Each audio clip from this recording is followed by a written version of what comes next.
мал аж ахуйн тогтвортой хөгжлийн үндсэн одоо нөхцөлийн нэг бол байгалийн бэлчээр хэвэндээ байх явдал юм. Тэгээ байгалийн бэлчээрийн экосистемийг зохистой ашиглах, сайжруулах, за түүнийг нөхөн сэргээх, цаашдын өөрчлөлтөөс урьдчилан сэргийлэхийн тулд бид нар юуны өмнө бэлчээрийн ургамлын тухай мэдлэг бол сайн байх ёстой.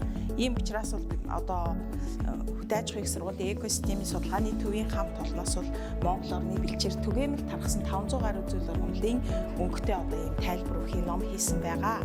За ингээд ургамлаа таньсны дараагаар бид нар нөхөн сэргээхэд маш их чухал ач холбогдолтой нэг зүйл байдаг. Энэ бол одоо ургамлыг үрээр нөхөн сэргээх бэлчээрт тэжээлийн ургамлуудыг тарьж ургуулах ийм асуудал байдаг юм аа. Тэгээ энэ судалгаанд бол маш их олон жил одоо зарцуулдаг. За өнөөдөр бид нар бол энэ судалгааны хугацааг богиносгох зорилгоор Монгол орны одоо бэлчээрийн ургамлын үрийн экологийн шинэ лабораторийг бол байгуулад ажиллахад бэлэн болоод байна. За энэхүү лабораторийг байгуулснаар тариалалтын технологийн ажлыг бол богино хугацаанд одоо лабораторийн нөхцөл туршаад түүний дараагаар бол одоо үйлдвэрлэлд туршилт хийх ийм боломжийг бүрдэх юм аа.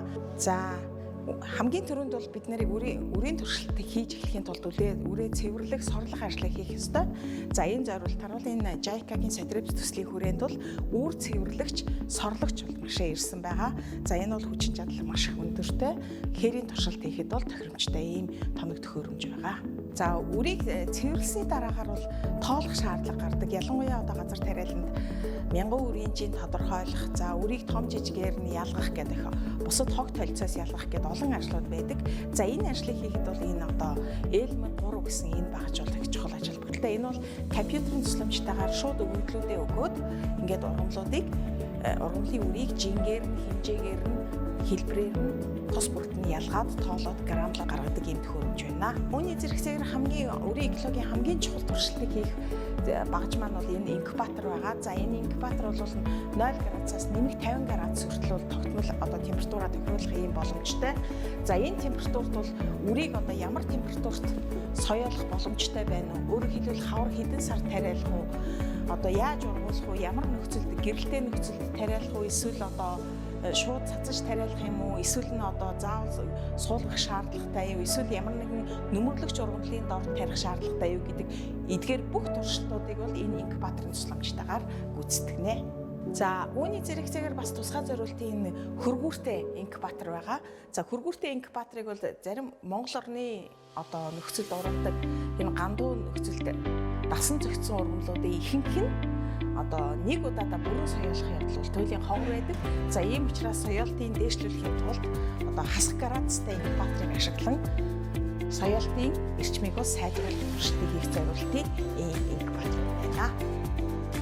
За үүний зэрэгцээгээр ургамлын үрээс гадна хөрсөн дагуулагдж байгаа ургамлын үр бол бэлчээрийн нөхөн сэргэлтэнд чухал ач холбогдолтой гэж олон улсын эрдэмтэд одоо үзээр ирсэн.